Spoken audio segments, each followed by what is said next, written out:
నీకు కాళ్ళుందా, చెయ్యుందా? అప్పుడు అద్భుతంగా నిజంగా సాల్యూట్ చేయాలి. నిజంగా సురేష్ గారు సాల్యూట్ చేయాలి. పీపీపీని పక్కన పెట్టేసి దివ్యాంగుల సమస్యను మీరు ఈ రోజు పీపీపీలో ఏ విధంగా కోటి సంతకాల సేకరణ చేశారో అదే విధంగా మీరు ఈ దివ్యాంగులకు సంబంధించినటువంటి సమస్యను కానీ చేసి కానీ ఉంటే ఈరోజు మీరు అద్భుతమైనటువంటి మంచి మైలేజ్ వచ్చినది మీ పార్టీకి. మరి అది జరగనటువంటి పరిస్థితి. సరే చేశారు అక్కడక్కడ. చెప్పండి. మీరు చెప్తున్నారు, మీరు ఎంతసేపు వైఎస్ఆర్ కాంగ్రెస్ పార్టీ ప్రైవేటైజేషన్ పట్టుకొని తిరుగుతుంది అనుకుంటున్నారు. ఈ ప్రభుత్వం వచ్చినప్పటి నుంచి 5,000 కోట్ల విద్యుత్ భారాన్ని ప్రజల మీద వేస్తే విద్యుత్ పోయిన పౌరు చేస్తాం, ప్రజల మీద భారం పడకుండా. రైతుల కోసం యూరియా దొరకకపోతే యూరియా ఎందుకు ఇవ్వరని పోరాటం చేశాం. గిట్టుబాటు ధరలు ఇవ్వకపోతే గిట్టుబాటు ధర ఎందుకు ఇవ్వరని పోరాటం చేశాం. ఈ రోజు చెప్తున్నారు శ్రీశక్తి ఉచిత బస్సు ఇచ్చామని. ఏడాదిగా మేము పోరాటం చేస్తే మాకు భయపడించారు. వాళ్ళు మేము పోరాటం చేస్తే ఇచ్చారు. మా పోరాటాలతో ఇంటి వచ్చి భయపడి ప్రతి పథకాన్ని ఇస్తుంది. ఒక విషయం సార్, నేను ఇందాకే చెప్పా, అన్నదాత సుఖీభవ వీళ్ళు ఏమి కేంద్ర ప్రభుత్వంతో సంబంధం లెక్కిస్తా ఉన్నారు. 2 ఏడాదులు అవుతాంటే 40,000 రూపాయలు చంద్రబాబు నాయుడు గారు చెప్పిన లెక్క రావాలి. 40,000 లెక్కించింది 14,000 రూపాయలు. రైతులు వెన్నుపోటు ముందు నుంచి కొట్టారు చంద్రబాబు నాయుడు గారు. ఇది దారుణం కదా. రైతులు 67% ఈరోజు వ్యవసాయ రంగంలో రైతులు పనిచేస్తుంటే ఆ రైతులందరినీ కూడా ముందు నుంచే పోటు పొడిచినటువంటి వ్యక్తి చంద్రబాబు నాయుడు గారు కదా. 40,000 ఓట్లు ఎంచుకొని ఇట్లా సార్ వీళ్ళకి ఓట్లు పడింది. జగన్మోహన్ రెడ్డి గారు మోసం చేశారనో, అభివృద్ధి చేయలేదనో, సంక్షేమం చేయలేదనో కాదు, వీళ్ళ మాయ మాటలు నమ్మి ఓట్లేశారు.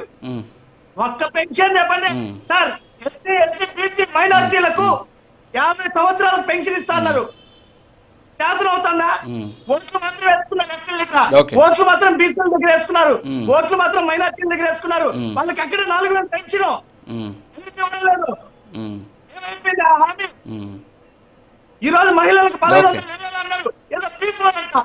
నువ్వు చెప్పిన పథకం ఏంది? ఓట్లు వేసుకునేటప్పుడు పీపోర్ చెప్పచ్చు కదా.